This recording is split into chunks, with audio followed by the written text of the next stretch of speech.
exercise demonstrates a hinging action. So a hinging exercise would be something like a deadlift, which is really important to practice to improve the strength of our posterior chain, so our glutes, our hamstrings, our back, all the muscles that will allow us to stand up nice and tall, providing they are strong enough. So this one we're going to use a loop band. You can use a band with handles on the end and just hold kind of lower down, but I like this because it gives enough tension but also allows me to get into the right position. So I'm going to grip that band under my knees and I'm going to hold it through the middle.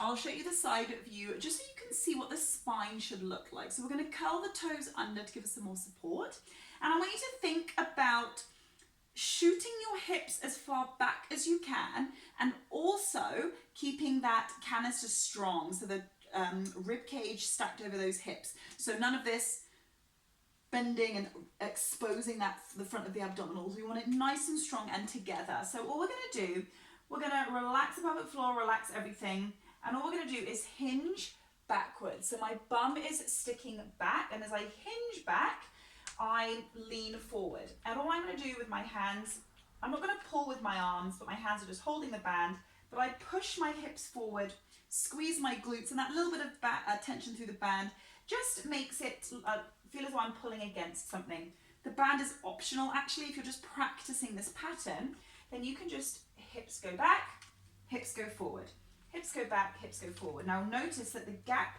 the distance between my ribcage and my hip bone stay the same.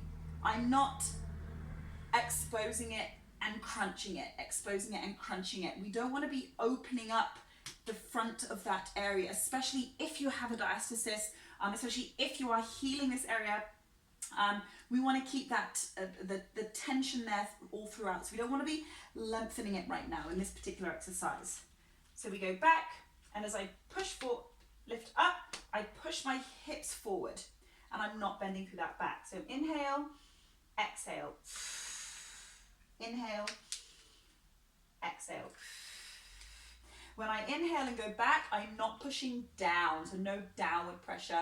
I'm just relaxing. And when I come up, I keep my chin down. So anytime you do a deadlift, you don't want to be lifting up through the neck. And eventually that will get you feeling strong through that posterior. So further down the program, you'll be able to do it from a standing position comfortably.